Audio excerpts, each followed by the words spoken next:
retorno. Obrigado. Boa tarde. Tudo bem, queridos? A paz do Senhor a todos. Quem crê que Deus está aqui nessa noite, ou melhor, nesta tarde, né? A gente está tão habituado a estar nos cultos à noite, mas eu creio que Deus, esta tarde, escolheu cada um de nós para falar ao nosso coração. Amém? Obrigado ao pastor que nos cedeu esta tribuna. Obrigado à profetisa que entregou esta palavra. Tá bom? Missionária Sueli, é isso? Pastora Sueli? Isso, missionária Sueli, não é isso? Luísa, desculpa. A missionária Luísa que me entregou essa palavra de Deus. Muito obrigado. Suas palavras vieram do trono para o meu coração e para a minha vida. Realmente, eu recebo. E ontem eu não estava muito bem, eu estava muito mal no hotel, viu, missionário? Só para testificar, fui pregar em um culto, eu já não estava bem durante o dia da saúde, e não é Covid, calma.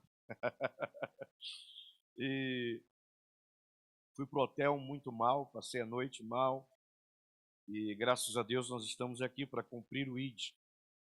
E eu sei que era uma guerra espiritual, mas o mesmo Deus que fala é o Deus que tem o poder para sarar e para quebrar todas as cadeias espirituais. Amém? Diga para alguém que está próximo de você, diga, independente do que você está enfrentando. Diga, Deus te abençoe poderosamente. Diga, porque esta tarde ela foi marcada por Deus, para Deus falar com você aqui neste lugar. Quem crê nisso, diga amém. Cadê o irmão do som? Ele pode me dar mais um pouquinho de retorno aqui à minha direita, amado? Se o senhor me der um pouquinho mais de retorno à minha direita, ótimo, eu vou agradecer. Eu queria que você erguesse suas mãos em direção à sua casa, fica de pé, toda a igreja, diga, a minha casa e a minha família está debaixo de um decreto de Deus. Diga, enquanto eu estou aqui, na casa de Deus, diga, Deus visita a minha casa, o meu lar e a minha família. Diga, porque eu e a minha casa serviremos ao Senhor. Eu e a minha casa viveremos o milagre da proteção. Diga, não haverá morte, nem praga alguma. Diga, porque a marca do sangue do Cordeiro está nos umbrais da minha casa, em nome de Jesus. Quem crê nisso, aplauda bem forte o Senhor, bem forte. Eu queria falar algo para essa senhora que está lá no último banco, de blusa preta com alguns detalhes. A senhora, levante a sua mão para cá, em direção ao altar. Eu já fui alguma vez na sua casa? Nunca fui. A senhora já me conhecia? Também nunca. É a primeira vez que a senhora está me vendo? Prazer, eu sou o pastor Júnior. Então, nós nunca tivemos nenhum tipo de contato, nunca orei pela senhora, não. Quando a senhora levantou sua mão em direção à sua casa, eu vi a Deus quebrando uma corrente dentro da sua casa. E Deus falou para mim que quando a senhora entrou aqui nesta tarde, um principado caiu por terra, lá dentro da sua casa. E Deus disse, diga para minha filha, que eu sou Deus, que estou hoje virando a página e trazendo resposta para aquilo que ela tem colocado diante de mim a respeito da casa e da família dela. O Senhor Deus me mostrou a senhora de joelhos orando ao pé da cama, em um propósito que a senhora tem apresentado diante de Deus. E nesta oração a senhora clama para que Deus venha libertar a mente e o coração de um homem. E Deus disse para mim, diga para ela que esta tarde começa uma virada de Deus lá dentro da casa, do lar e da família dela. diz o Senhor dos Exércitos. A senhora crê nisso? Qual o seu primeiro nome? Engraçado que na sua mão, em cima, o anjo de Deus está me mostrando o sobrenome Serra. O que isso tem a ver com a senhora? É o seu sobrenome? A senhora nunca conversou comigo? Eu nunca estive com a senhora? Deus está quebrando uma fortaleza no meio da família Serra. Abai, Candaia, Sebe, Andara. Vai adorando ao Senhor Jesus. Senhor Deus, me mostra a senhora entrando dentro de um cartório e a senhora está assinando uma documentação, e nessa documentação é como se fosse a compra de um imóvel. Deus está me mostrando, entregando nas suas mãos a chave de um apartamento, a Baia Canduiaçá, e no documento que a senhora assina, eu vejo um CPF que começa com 388 e termina com 7.000.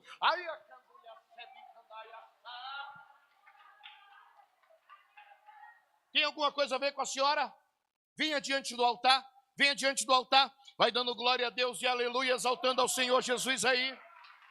Vai exaltando ao Senhor Jesus aí, queridos. Quem crê que Deus está aqui, diga glória a Deus. Diga, Deus está aqui. Deus está aqui. A senhora tem algum documento aí? Está aí no seu bolso? Venha aqui diante do altar. Venha. A senhora está com o seu CPF aí? Quem crê que Deus está aqui, então? Alguém pediu, algum estranho pediu o seu documento? Sabe por que eu pergunto, pastor? Porque tem gente que não acredita que a nossa geração, Deus está levantando profetas que têm compromisso com o altar. Eu sei que os altares estão cheios por aí de pessoas que não têm mais compromisso com o evangelho. Amém? Só que Deus está aqui nesta tarde. Tem alguma coisa a ver com a senhora esses números? Tudo a ver? Cadê seu documento? É Pianaia. A senhora conhece ela? Venha. Pega o documento. Então tem que vir alguém aqui que consegue ler. Vem alguém aqui rápido. Eu estou cheio da presença de Deus aqui essa noite. Qual o número do CPF? 388-548-211-87. 388, começa. 388. Termina com 7.000. É isso? Deus manda dizer para a senhora, prepara, porque tem um tempo novo que está chegando sobre a sua vida. O Senhor Deus disse, eu sei da guerra que está lá dentro da tua casa, mas o Senhor Deus disse, as lágrimas que a senhora derramou se tornarão em um tempo de alegria, diz o Senhor aqui esta tarde. Quem crê que a vitória é dela aqui, quem crê que Deus está aqui, levante a mão, glorifica e exalte ao Senhor aí. Que aquela moça que está ali é para a senhora? É sua? Interessante que eu vi uma formação superior dentro dela. Eu vi um anel de formatura no dedo dela.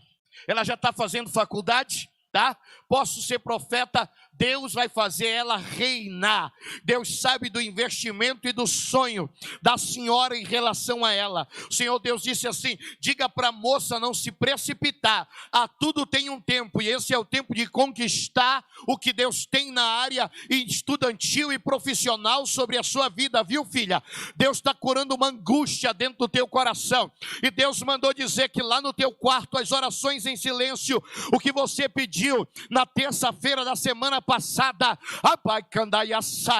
era 22h35, dizendo, Deus, me dá um sinal, me mostra. Deus disse, tenha paciência, o melhor de Deus está por vir sobre a sua vida, diz o Senhor aqui esta tarde. Quem crê que Deus está aqui, glorifica de pé e exalte ao Senhor. Amém? Deus abençoe a sua vida. Diga para alguém que está do teu lado, diga, independente do que você está vivendo, diga, a promessa de Deus, ela é maior. Eu disse que a promessa de Deus é maior, e aquilo que Deus te prometeu vai chegar na sua mão. Deus me trouxe aqui esta tarde para ser profeta na sua vida e determinar no campo espiritual que, independente do que você está vivendo hoje, isso não vai definir o que Deus vai fazer amanhã. Eu decreto que haverá um tempo de virada sobre a sua vida e as promessas de Deus se tornarão verdade. Eu disse que as promessas se tornarão. Diga para o seu irmão, diga o que Deus te prometeu. Diga, ainda está de pé. Diga, Deus não brincou com o teu sentimento. Diga o que Deus falou que iria acontecer. Vai acontecer. Querendo teus inimigos ou não. A promessa está de pé. Quem crê que a promessa está de pé? Aleluia. Toma seu assento, eu vou ler um salmo bem conhecido. Salmo 51, verso de número 5. Uma confissão em oração do rei Davi. Diz assim: eis que em iniquidade fui formado, e em pecado me gerou a minha. Repita comigo, diga, em iniquidade fui formado. Diga, e em pecado me gerou a minha mãe. Diga, iniquidade e pecado. A confissão de Davi, olha para cá, ela é, de certa forma, decisiva. Porque ele está vivendo aqui o pior momento da sua vida no que diz respeito às guerras que ele está enfrentando do lado de dentro. Porque você sabe que a pior de todas as batalhas não é aquela que você enfrenta fora. É fácil pelejar com os inimigos que estão fora. Difícil é quando as guerras se levantam dentro de nós. Eu sempre digo que a nossa mente, o nosso coração, é o campo de batalha mais difícil para nós vencermos. Por quê? Porque quando a batalha é dentro de nós, nós somos assombrados pelo inesperado. É quando o medo tenta falar mais alto. É quando a angústia bate forte. E quando muitas vezes a vontade de desistir é maior do que a insistência de querer lutar por algo que nós esperamos que até Deus possa realizar em nossa vida. Difícil não é você pelejar contra inimigos que estão distantes. Difícil é quando os inimigos ou a sua batalha se levanta dentro da sua casa, no meio da sua família, dentro do seu convívio diário. Esses dias eu estive orando por uma amiga minha e ela disse: pastor, eu não sei mais o que fazer. O que das coisas mais difíceis que Deus permitiu me acontecer, eu lutei e venci. Mas, sinceramente, agora eu não sei como lidar com a guerra que eu estou vivendo. Eu perguntei por quê. Ela disse: porque a minha batalha agora é no meio da minha família. Eu nunca imaginei que o meu próprio irmão, que foi criado comigo, sangue do meu sangue, me carregava no colo quando eu era criança. Mas agora, por uma briga familiar de herança, ele apontou o dedo no meu rosto e disse que iria me matar. Agora, a guerra se levantou de onde eu menos esperava, porque eu cuidei dele quando Deus me abençoou, muito mais de como se cuida de um irmão. Eu tratava ele até mesmo como se trata um filho. E no momento inesperado, ele se tornou o meu pior adversário. E é triste, porque eu não tenho estrutura para lidar com a realidade que eu estou vivendo. Porque de todas as guerras que eu enfrentei, do lado de fora, essa é a pior, que é no meio da minha família. De alguém que sentou e comeu à mesa comigo. Deitávamos na mesma cama. Chegamos a dividir o mesmo prato de comida. Somos filhos da mesma mãe e do mesmo pai. Nunca eu imaginei que um dia o meu próprio irmão se tornaria o meu pior adversário, meu pior inimigo. Eu disse para ela: parabéns, a senhora não é a primeira e nem vai ser a última.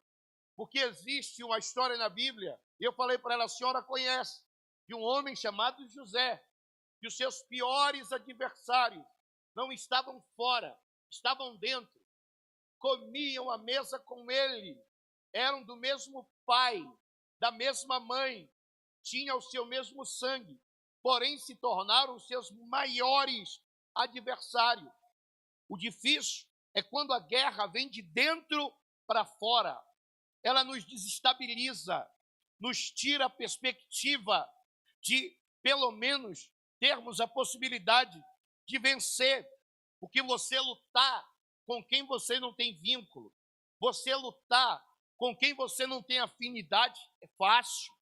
O difícil é você ter que pelejar, não só pelejar, mas tem que se defender de ataques de gente que está do teu lado e que você tem um carinho, que você ama. Quando os inimigos inesperados se levantam, essa que é a pior fase da nossa vida. Porque quando nós enfrentamos pelejas do lado de dentro, nós enfrentamos situações que nos deixam desestabilizados, desgastados, e nós não temos como lutar. Não sabemos que arma utilizar para vencer os inimigos do lado de dentro. O pior é quando o inimigo senta à mesa com você. O difícil é quando a sua maior guerra se levanta com alguém que come com você, que vive com você, alguém que você quer bem, que você abençoou, mas que quer agora te destruir. Alguém que deita a cama junto com você, que divide o mesmo cobertor. Essa é a pior de todas as pelejas. Davi está enfrentando a pior de todas as suas fases. E ele, como rei, grande homem de Deus, escolhido, segundo o coração de Deus, está vivendo um tempo de angústia, um momento de solidão, um momento de carência, carência espiritual, carência da bondade, carência da misericórdia de Deus, carência da força de Deus, porque tudo aquilo que até mesmo Deus lhe proporcionou, chegou um momento que não lhe era suficiente. Tendo trono, tendo coroa, tendo honra de rei, mas o vazio bateu a porta da sua alma, aonde ele precisa fazer uma análise, e essa análise é a mais difícil, a qual nós temos a coragem de pelo menos pensar em fazer um dia, que é a análise introspecta, a análise interna, autoanalisarmos a nossa vida, porque é fácil olharmos e apontarmos o erro dos outros, é fácil enxergarmos defeito nos outros. O difícil é quando temos que nos deparar com o espelho da vida e ver que somos muito imperfeitos, que temos muitas fraquezas e que às vezes as nossas fragilidades são bem piores do que aqueles que estão ao nosso redor. Esse é o desafio do rei. Ele precisa se olhar pelo lado de dentro, ele precisa se autoanalisar. E a primeira coisa que eu aprendo na confissão de Davi, sendo rei, sendo do trono, tendo honra, é que apesar de todas as suas conquistas, apesar de todo o seu desenvolvimento, de todas as suas vitórias, eu estou falando do maior rei de Israel, eu estou falando do homem que conquistou Jerusalém, a cidade que até hoje está de pé, eu estou falando do homem que era segundo o coração de Deus, mas que chegou um momento na sua vida, que analisou a sua vida interiormente e resolveu fazer uma viagem nas suas fraquezas, olhar para as suas quedas e não deixar de lembrar de onde ele veio, onde Deus o colocou. Eu sempre digo que o nosso maior desafio é aprendermos a lidar com a realidade de quem fomos ontem. A maioria de nós temos dificuldades de lidar com o nosso passado, porque a maioria de nós temos um passado sombrio, escondido, escuro, aonde um dia nós nos precipitamos, pecamos, caímos, erramos. O nosso passado muitas vezes revela a nossa vergonha e ninguém quer que nossas vergonhas sejam descobertas. Ninguém quer saber dos nossos erros. Nós achamos que todos nós chegamos até aqui de uma hora para outra, mas eu tenho certeza que todos nós temos uma história, temos raízes, temos um começo, vivemos um momento de dificuldade e de guerra na nossa vida. Eu estava na cidade de Palmas, Tocantins, conversando com um moço chamado Paulo. Hoje ele é médico cardiologista, ele tem apenas 32 anos, e ele disse para mim: pastor, quem me vê de carro importado, quem me vê morando bem, quem me vê hoje sendo médico com essa roupa branca, quem me vê hoje como um referencial na área da cardiologia, não sabe o que eu já enfrentei. E ele disse: pastor, quem me vê hoje bem, não sabe que eu já passei fome para que eu pudesse me formar, não sabe quantas vezes eu fui para a faculdade e tive que passar o dia inteiro estudando, sem colocar um pedaço de pão na minha boca, porque eu não tinha dinheiro. A minha mãe teve que ralar muito, ela era lavadora de roupa, ela tinha que lavar roupa durante o mês inteiro para conseguir um trocado e juntar com uma parte que a minha outra irmã e o meu primo ajudavam, e assim foram muitos anos da minha vida. E ele chorava dizendo: quem nos vê por cima, no lugar de honra, não sabe do nosso passado. E ele disse: sabe o que eu fiz, pastor? Eu escrevi uma parte da minha história, e na cabeceira da minha cama, todos os dias, antes de orar, antes de deitar para dormir, eu olho para aquele papel e já sei de qual que está escrito ali, mas eu faço questão de lembrar as minhas raízes, dos dias que eu passei fome, do sacrifício da minha mãe, e que para mim chegar até aqui não foram apenas méritos meus. Primeiro, eu tive a bênção de Deus. Segundo, eu tive o sacrifício da minha mãe. Terceiro, eu tive que me esforçar muito, e eu peço ele dizendo para mim que Deus nunca deixe eu esquecer das minhas raízes. Eu achei interessante a atitude daquele rapaz, e eu disse para ele: olha, Paulo, ninguém quer contar a parte ruim da história. A gente faz questão de querer publicar o lado bom. A gente quer publicar, quer postar quando está na Disney. A gente quer postar quando está lá em Israel. A gente quer postar quando está dentro da Europa, quando está fazendo uma boa viagem numa bela praia, quando algo dá certo. Porque a gente tem a tendência de querer anular, apagar, colocar uma pedra em cima do lado ruim que nós enfrentamos na nossa vida. E chegamos aqui no Salmo 51. Davi já é rei, ele já conquistou muito. Ele tem honra de Deus e da nação, porém ele nunca esqueceu o começo da sua jornada. Ele nunca esqueceu as suas raízes. Diga comigo, raiz. Você sabe que raízes, elas servem para quê? Para dar estabilidade, estrutura para uma árvore, para uma planta. A nossa vida e a nossa história é semelhante a uma árvore. Por isso que nós não devemos queimar, quebrar, destruir, muito menos anular e esquecer as nossas raízes.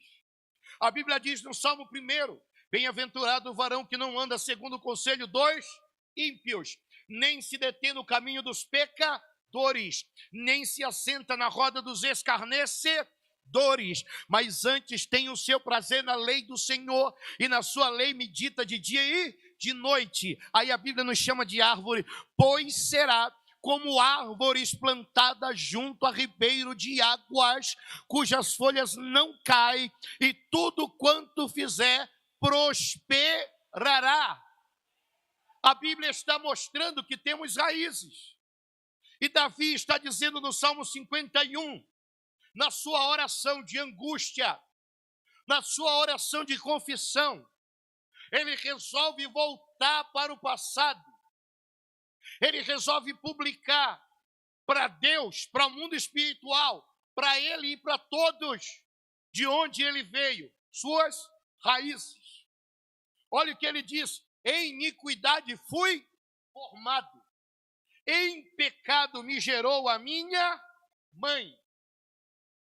Davi está confessando que ele era um bastardo da sua casa. Davi, ele não era filho do seu pai Jessé com a mãe dos seus outros irmãos. Porque a Bíblia diz que filho de casamento é herança do Senhor. Quando o filho nasce com a bênção do casamento, ele tem a bênção da multiplicação. Só que Davi está olhando para a sua realidade, ele sabe disso. Ele sabe que ele veio ao mundo através de uma precipitação, de um erro do seu pai. Ele está dizendo: em iniquidade fui formado. Iniquidade aqui é adultério, não é bênção de casamento. E ele está dizendo: em pecado me gerou a minha mãe, me trouxe ao mundo debaixo de uma maldição de pecado, não de bênção. E eu fui gerado no meio de iniquidade. Davi está olhando para o seu passado, está reconhecendo quem ele foi, de onde ele veio, as raízes da sua existência, para mostrar para ele e para Deus que aquilo que ele é não são méritos seus, mas é a bondade de Deus. Espera aí, pastor, mas Davi era fruto do pecado? Sim, era fruto do pecado. Quando Samuel, o profeta, foi chamado por Deus para ungir um rei na casa de Jessé, o belemita, Deus disse: vai lá na casa de Jessé, eu rejeitei a Saul, e você vai me ungir um rei. Quando o profeta chega na noite mais importante da família, na festa mais importante da casa, no dia mais decisivo da história da família, todos foram convidados, menos Davi. Por quê? Porque seus irmãos não o consideravam como filho, não os consideravam como irmão. Ele era rejeitado por seus próprios irmãos. Preste atenção na descrição bíblica dos outros irmãos, da aparência, na estrutura. Davi era diferente. A estrutura física, a aparência de Davi era totalmente oposta de seus irmãos. Seus irmãos não o consideravam como filho da casa. Todas as vezes que olhavam para Davi, seus irmãos lembravam do erro do seu pai, lembravam da precipitação do seu pai, do pecado do seu pai, e que eles tinham que aceitar por vontade do pai, não deles, Davi ser da família, mas não conviver com a família. No dia mais importante da família, aonde Deus enviou o profeta, convidaram todo mundo, mandaram um convite para todo mundo, o vizinho, para o primo, para o tio, para o irmão, chamaram os cachorros, tudo, menos Davi. Quando o profeta chega, faz o sacrifício, o banquete está preparado, mas antes disso, precisa acontecer um momento divino, a consagração do novo rei. O profeta saca de suas vestes o seu chofar, o seu chifre de carneiro com azeite, e começa então a olhar para todos os irmãos de Davi. Seus pais e seus irmãos sabiam qual era a missão do profeta naquela casa, e que Deus o enviou para um propósito divino e espiritual, ungir um rei. A questão é que está todo mundo bem trajado, seus irmãos estão vestidos de suas armaduras, Afinal, eles eram guerreiros do exército de Israel. Eles estão com a espada, com o escudo, suas roupas de guerra. Eles estão preparados para receber uma unção, para liderar, para governar a nação de Deus, para governar o povo de Deus. Porém, obrigado, Davi, ele não é convidado para esse evento. Ele não é chamado para essa ocasião, a mais importante da família. Você sabe que quando existe uma festa de alguém da nossa família, que convidam todo mundo, menos você, como é que você se sente? Mesmo que você não fosse, você se sente excluído, rejeitado. Você acha que alguém tem algo contra você, que esse alguém, mesmo sendo um parente próximo, não te considera. No dia da festa chamaram todos, menos Davi. Davi estava onde? No fundo do quintal, cuidando das ovelhas, com roupa de pastor, cheirando a capim, cheirando a ovelha, deitado, olhando para as estrelas do céu e vendo a fumaça do churrasco e do sacrifício que saía dos fundos da sua casa, mas que para aquele dia solene, todos, menos ele, foram chamados. Nem pelo menos para servir os outros. Ele foi rejeitado. Esconderam. E quando o profeta começa a olhar para todos, ele olha para Eliabe, vê a aparência, um homem muito bonito, porte de guerreiro, parece rei, mas não tem um coração de rei. O profeta então diz, é esse? Deus diz, não, nenhum deste, porque você olha por fora, a aparência. Eu sou o Senhor que estou olhando para o lado de dentro. E do lado de dentro do coração de nenhum destes é segundo o meu coração. O profeta fica sem entender. Ele pergunta, tem mais alguém? Alguém responde, alguém? Não tem mais ninguém. E o profeta insiste dizendo, tem sim. Não tem mais ninguém. Eu imagino alguém respondendo dos seus irmãos, ninguém? Tem. Mas os filhos do nosso pai com a nossa mãe, só nós que estamos aqui. Tem um bastardo. Por que ele não está aqui? Porque ele não é nosso irmão. A gente não considera. Ele está aqui por causa do nosso pai. A nossa mãe também o considera. Mas a gente não aceita ele estar aqui. Porque para nós, ele não deveria fazer parte dessa solenidade. Muito menos dessa reunião. Muito menos desse banquete. Que é para ser escolhido um rei segundo a ordem de Deus. E então o profeta diz, eu quero ver esse garoto. Vai alguém lá e chama ele, porque eu não posso sair daqui sem fazer o que Deus mandou. Eu imagino os irmãos de Davi dizendo, mas não seria eu profeta? O profeta tem que ser sincero, muitas vezes dói. É rejeitado, mas ele precisa entregar o que Deus mandou. E então o profeta diz, nenhum de vocês que estão aqui. Eu imagino seus irmãos olhando, dizendo, se não somos nós, nunca será Davi que está lá no fundo de quintal. Alguém abre as portas do fundo e grita, Davi! Davi levanta-se e vem caminhando.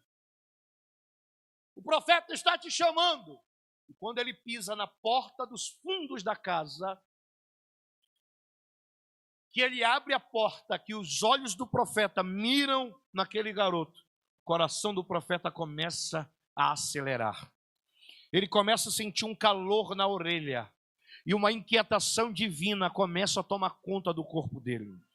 Quando o profeta olha aquele garoto vestido de pastor de ovelhas, com aparência humilde, com um cajado na mão, o profeta começa a ficar com a sua mão gelada. É nesse momento que Deus sopra nos seus ouvidos, dizendo, é este. O profeta levanta-se da mesa, todo mundo em silêncio. Levanta então o chifre do carneiro. Eu imagino os irmãos olhando um para o outro, dizendo, não é possível. Deus deve estar brincando com a gente. Deus poderia escolher todo mundo, menos esse, que nós não chamamos para a festa e não convidamos para estar aqui junto conosco. E eu creio que é nesse momento que tem uma grande mesa no meio da casa, na ponta da mesa do lado de cá, está o profeta. De um lado estão seus irmãos, de um outro estão seus pais. E lá no fundo vem entrando o rei Davi, o pequeno garoto, entrando pela cozinha, pela porta dos fundos. Um cheiro de mato e de ovelha começa a exalar aquele ambiente. Mas o profeta já está tomado pelo Espírito de Deus.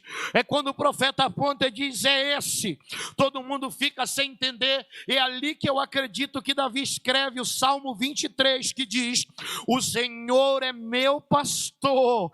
É ali que se cumpre: nada me faltará. Deitar-me faz em verdes pastos. Ele estava deitado lá no pasto. Guia-me mansamente às águas tranquilas. Refrigera minha alma. Guia-me pelas veredas da justiça, por amor do seu nome. Ainda que eu andasse pelo vale da sombra da morte, não temerei mal algum, porque tu estás comigo. A tua vara e o teu cajado me consolam de dia e de noite. Ele está na frente da mesa. Prepara-me perante mim uma mesa na presença dos meus inimigos, que são os seus irmãos. E ele se curva diante do profeta, dizendo: agora vai, profeta, derrama, faz o que Deus mandou. Unges a minha cabeça com óleo, o meu cálice transborda. E ele faz um voto com Deus, dizendo: certamente a partir de hoje eu estarei na casa do Senhor para sempre, e habitarei na casa do Senhor por todos os dias da minha vida.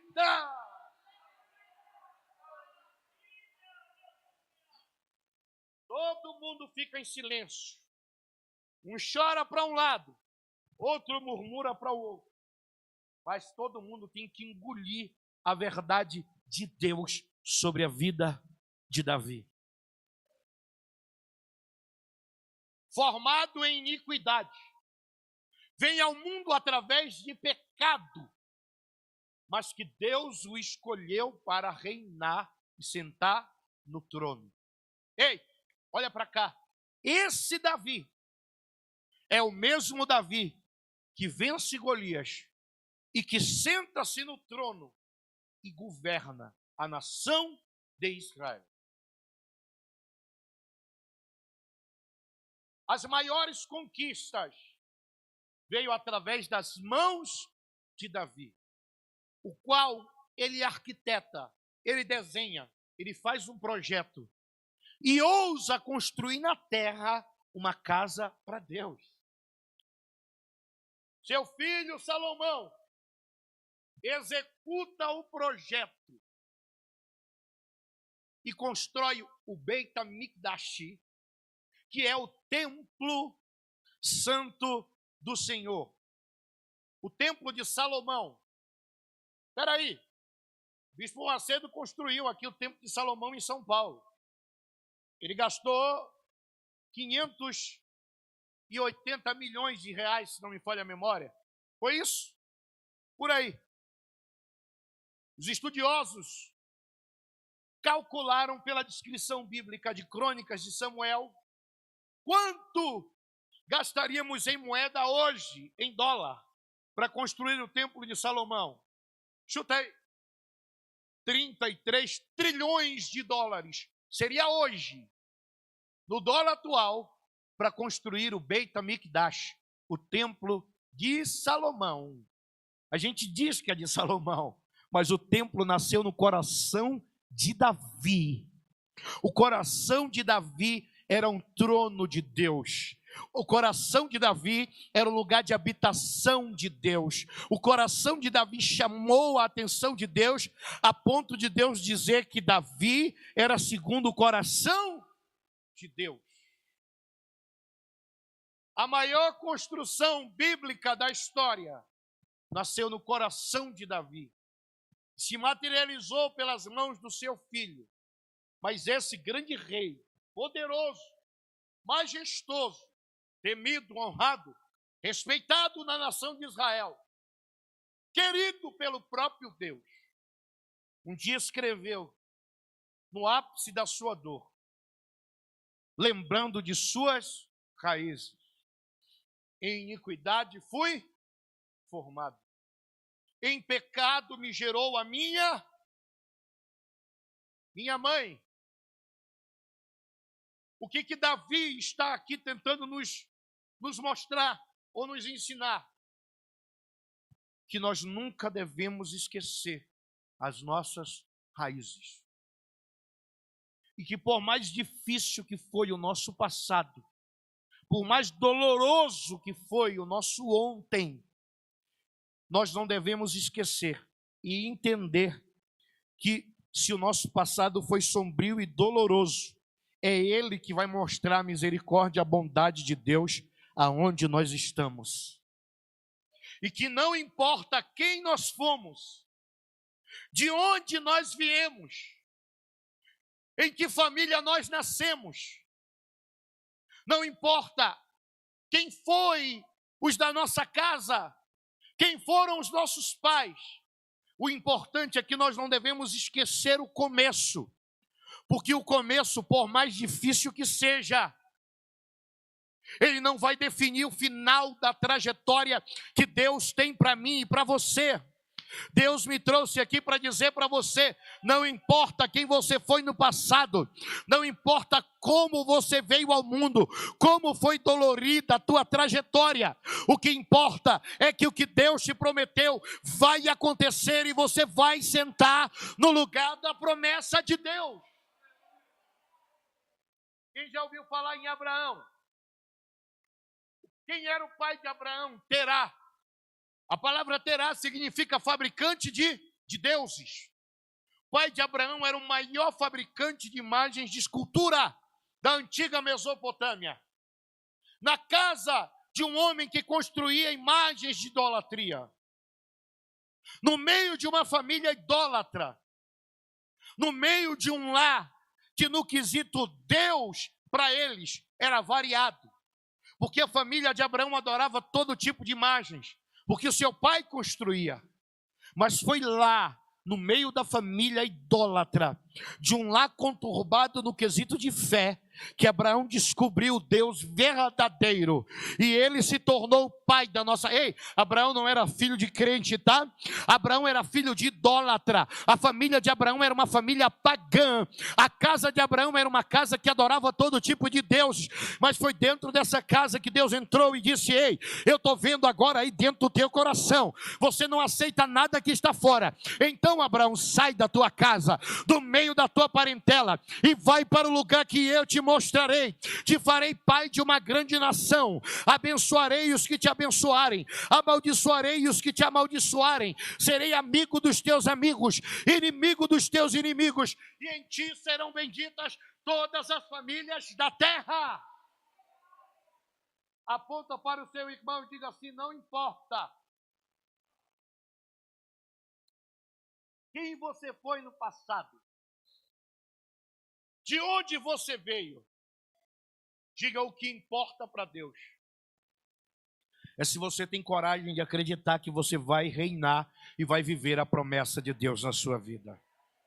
Hoje Deus me trouxe aqui para dizer para você que independe das raízes que você tem, independe da família que você veio, independe do lar que você nasceu, quem foi teu pai, quem foi tua mãe, se foi bom, se foi ruim, o interessante é que Deus não quer que você esqueça as suas raízes e entenda que Ele tem poder para fazer você reinar e viver a promessa. Diga para o seu irmão, profetiza, diga: Deus te trouxe aqui. Diga para você entender. Diga que não importa de onde você veio, mas se você tem coragem de acreditar onde Deus vai te colocar. Eis que em iniquidade fui formado, em pecado me concebeu a minha mãe. Em iniquidade fui formado, em pecado me concebeu a minha... Davi está revelando lá no trono, como rei, quem ele foi, de onde ele veio, mostrando que ele não esqueceu as suas raízes, mas quem ele foi e de onde ele veio não define aonde ele vai chegar. Ele está mostrando que ele depende de Deus. E quem depende de Deus não vive aprisionado ao passado. Quem depende de Deus está preso à promessa. Levanta a mão e diga: eu nasci para viver a promessa de Deus. Diga: em nada, ninguém vai impedir que a promessa de Deus se cumpra na minha vida. Diga: porque a minha casa, a minha família está debaixo de um decreto da promessa de Deus. Quem crê, aplauda e glorifique ao Senhor aí, querido. Fica de pé nesse momento em nome do Senhor Jesus. Deus te trouxe aqui nesta tarde para fazer um tratamento dentro da tua alma, para sarar o teu coração. E Deus disse: eu te trouxe aqui para curar o teu passado e entender que suas raízes não precisam ser esquecidas, porque são elas que vão revelar a grandeza, a bondade e a misericórdia de Deus sobre a sua vida. Fica nisso, diga amém. Senhora que está de blusa rosa aí, de blazer rosa, senhora, levanta a mão. Quem é Francisca? Aí a canto de afar. O senhor conhece ela, pastor?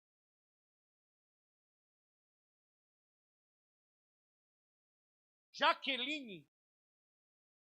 Vocês conhecem ela como Jaqueline ou como Francisca? Como Jaqueline. Eu estou te chamando de Francisca porque é o teu primeiro nome. E Deus falou para mim: diga para ela que eu estou curando o passado dela. E eu estou trazendo sobre a vida dela um tempo de estabilidade. O Senhor Deus disse assim: olha, tem muita gente que te apedreja, tem muita gente que te julga, mas eu sou o Deus da segunda chance, sou eu Deus que te escolhi para viver a promessa. O Senhor Deus disse assim: a maldição que foi lançada contra a sua vida por aquela mulher, a Baicandubi da Gacébia, da outra família, dizendo que tu nunca mais levantaria a cabeça, cai por terra aqui esta noite. Deus disse: todo o trabalho que foi feito por uma mulher chamada Maria José, ela arrisca na terra, e ela disse: está destruída. Deus disse: nenhum mal te sucederá, praga alguma chegará à tua tenda, porque a bênção de Deus está sobre você. Aleluia.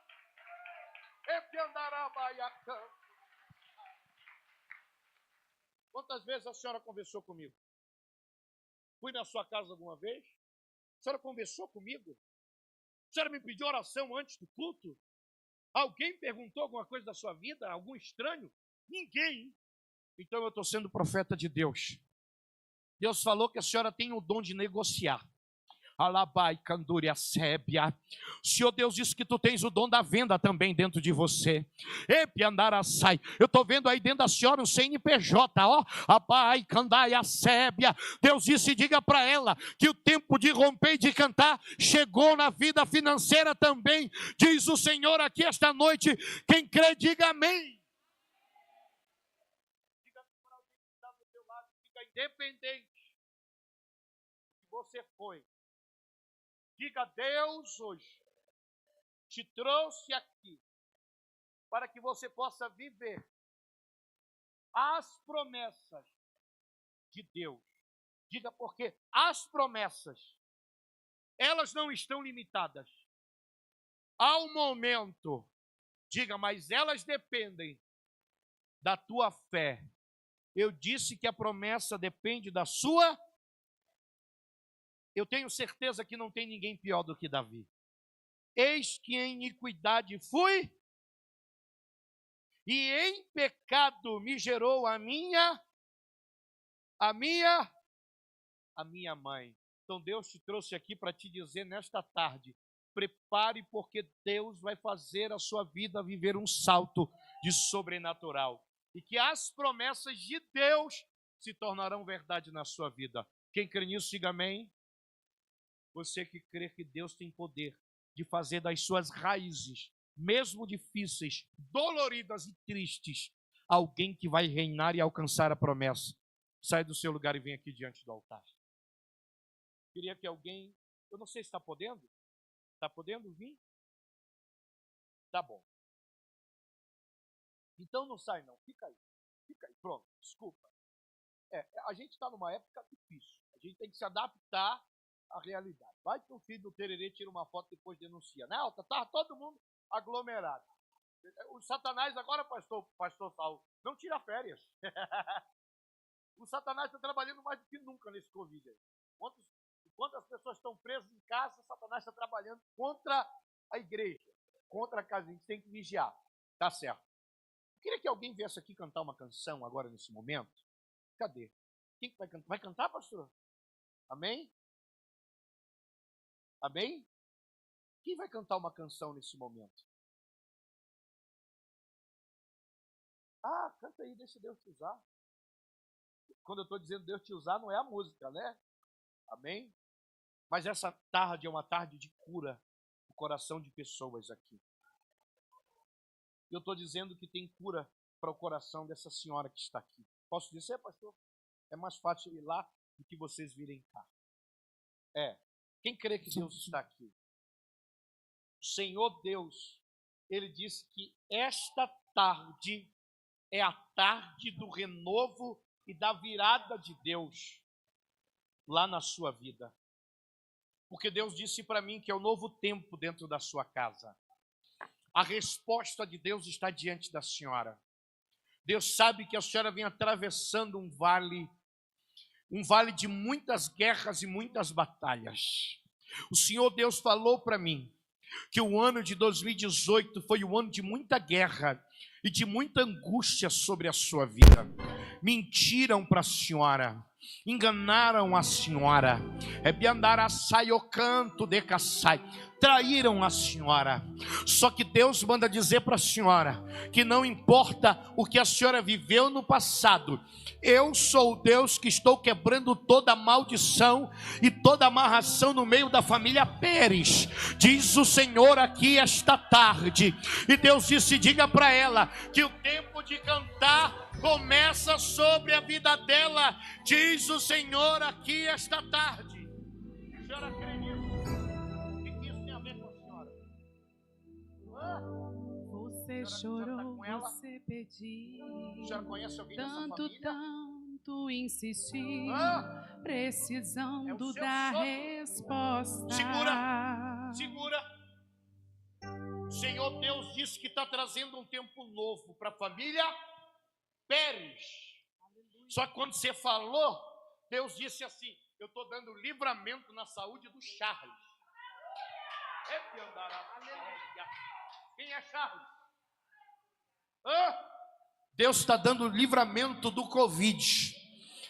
Deus está guardando o pulmão dele. Deus está guardando a vida dele. Deus disse, ele pode morrer de qualquer outra coisa, mas não de Covid, diz o Senhor dos Exércitos. É um tempo novo. Quem crê que Deus está aqui, glorifica e exalte a Deus aí. Cante. Bora comer. Aleluia. Coloque a mão no seu coração e fale com Deus.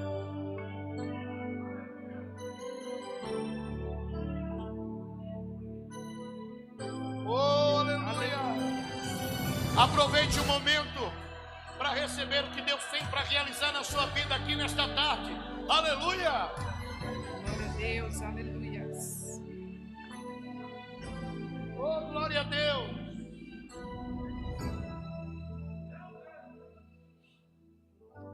Você chorou, você pediu, tanto insistiu. Fale com Deus. Precisando da resposta. Já não faz nenhum sentido. Já não faz nenhum sentido a vida que estás vivendo, de fracassos e derrotas. Oh, aleluia!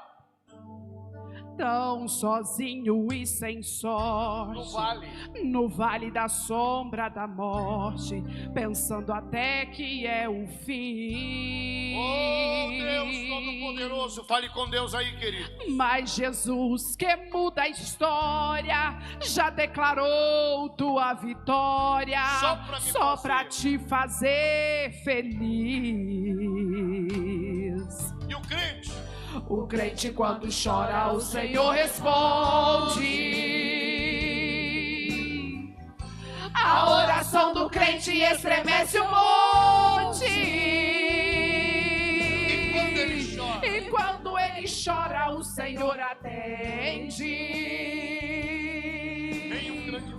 Tem um grande valor a lágrima do crente. Ele foi com Daniel lá na cova dos leões.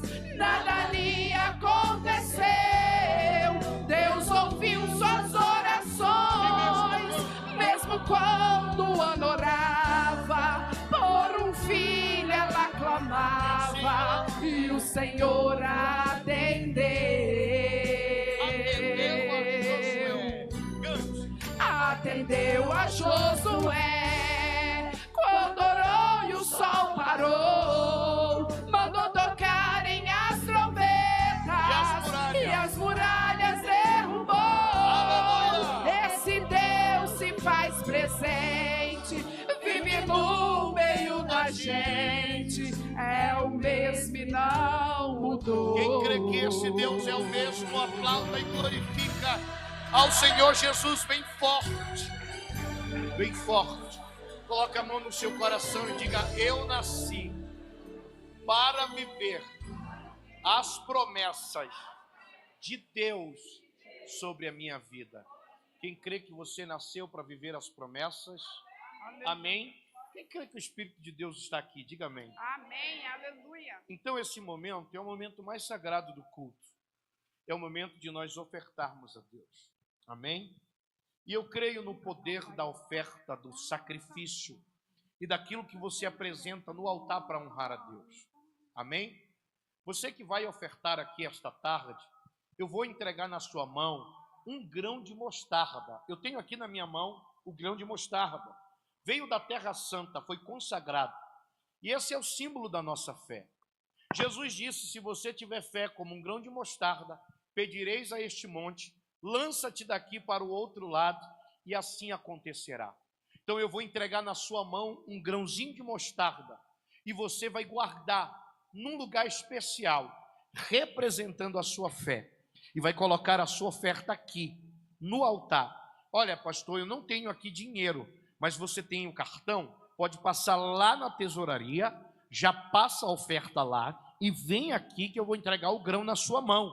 Ou então pode fazer uma transferência. Tem Pix, a igreja tem o Pix, tem um envelope bem aí, olha, na sua cadeira, no seu banco, perto de você. Você vai pegar o seu melhor. Olha, eu não tenho oferta, não tem problema. Você vai sair, vou entregar esse grão na sua mão e determinar que é um tempo de vitória e de fé sobre a sua vida, em nome de Jesus. Quem crê nisso, diga amém. Amém. Então fica de pé, segure a sua oferta, segure agora o seu dízimo, entrega na tesouraria. Amém. Quem tem o seu melhor, fica de pé, levante a sua mão direita, diga assim: o meu melhor, eu levarei no altar para abençoar a casa de Deus. Amém? Amém.